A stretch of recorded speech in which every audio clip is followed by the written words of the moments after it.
Clouds. Have you ever noticed how much people moan about them? They get a bad rap. If you think about it, the English language has written into it negative associations towards the clouds. Someone who's down or depressed, they're under a cloud. And when there's bad news in store, there's a cloud on the horizon. I saw an article the other day. It was about problems with computer processing over the internet. A cloud over the cloud was the headline. It seems like they're everyone's default doom and gloom metaphor. But I think they're beautiful, don't you? It's just that their beauty is missed because they're so omnipresent, so, I don't know, commonplace, that people don't notice them. They don't notice the beauty, but they don't even notice the clouds unless they get in the way of the sun. And so people think of clouds as the things that get in the way. They think of them as the annoying, frustrating obstructions, and then they rush off and do some blue sky thinking.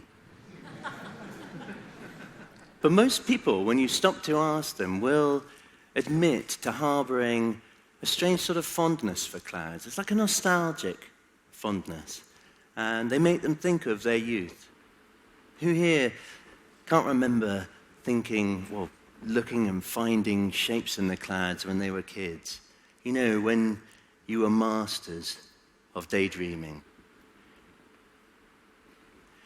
Aristophanes, the ancient Greek playwright, he described the clouds as the patron goddesses of idle fellows 2,500 years ago. And you can see what he means. It's just that these days, us adults seem reluctant to allow ourselves the indulgence of just allowing our imaginations to drift along in the breeze. And I think that's a pity. I think we should perhaps do a bit more of it. I think we should be a bit more willing, perhaps, to look at the beautiful sight of the sunlight bursting out from behind the clouds and go, wait a minute, there's two cats dancing the salsa.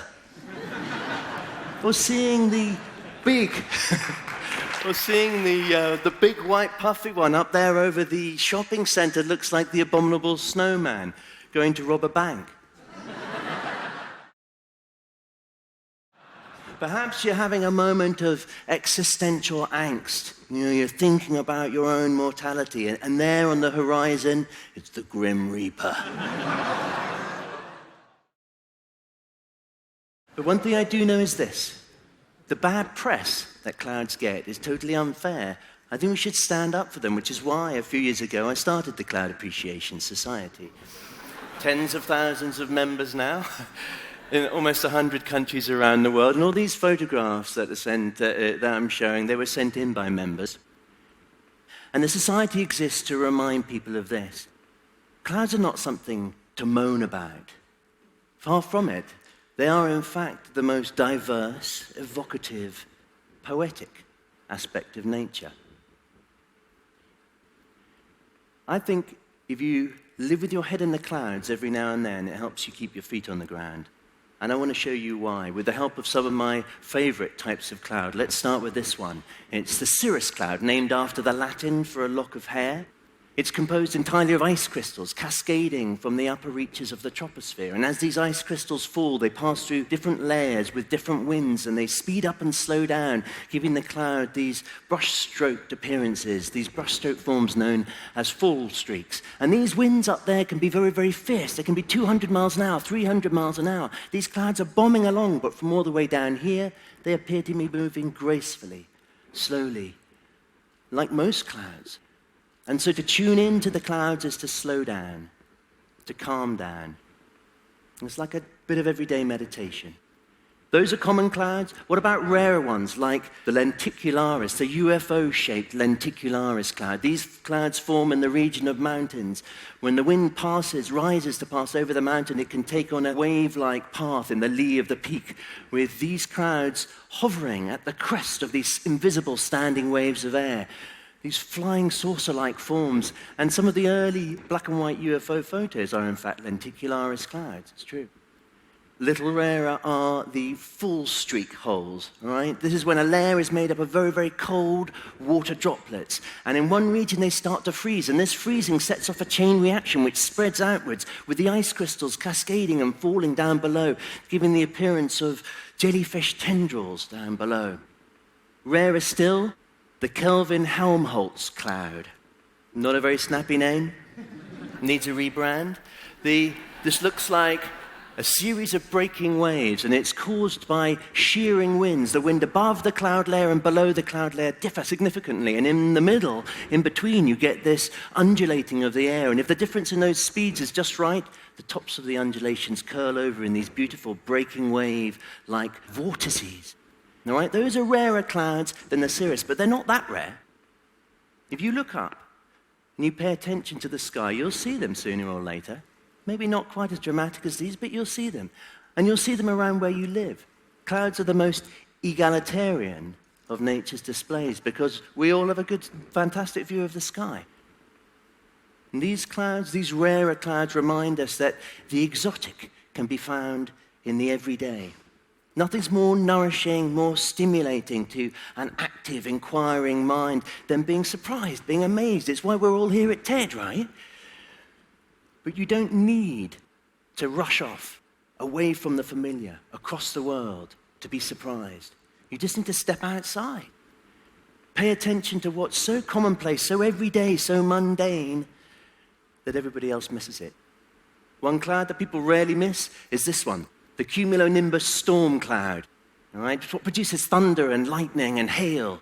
These clouds spread out at the top in this enormous anvil fashion, stretching 10 miles up into the atmosphere. They are an expression of the majestic architecture of our atmosphere. But from down below, they are the embodiment of the powerful elemental force and power that drives our atmosphere. To be there is to be connected in the driving rain and the hail, to feel connected to our atmosphere. It's to be reminded that we are creatures that inhabit this ocean of air. We don't live beneath the sky, we live within it. And that connection, that visceral connection to our atmosphere, feels to me like an antidote. It's an antidote to the growing tendency we have to feel that we can really ever experience life by watching it on a computer screen, you know, when we're in a Wi-Fi zone. But the one cloud that best expresses why cloud spotting is more valuable today than ever is this one, the cumulus cloud. Right? It forms on a sunny day. If you close your eyes and think of a cloud, it's probably one of these that comes to mind. All those cloud shapes at the beginning, those were cumulus clouds. The sharp, crisp outlines of this formation make it the best one for finding shapes in. And it reminds us of the aimless nature of cloud spotting. What an aimless activity it is. You're not going to change the world by lying on your back and gazing up at the sky, are you? It's pointless. It's a pointless activity, which is precisely why it's so important. The digital world conspires to make us feel eternally busy, perpetually busy. You know, when you're not dealing with the traditional pressures of earning a living, putting food on the table, raising a family, writing thank you letters, you have to now contend with answering a mountain of unanswered emails, updating your Facebook page, feeding your Twitter feed. And cloud spotting legitimizes doing nothing. And sometimes we need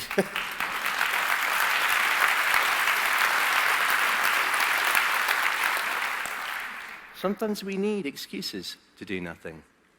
We need to be reminded by these patron goddesses of idle fellows that slowing down and being in the present, not thinking about what you've got to do and what you should have done, but just being here, letting your imagination lift from the everyday concerns down here and just being in the present. It's good for you.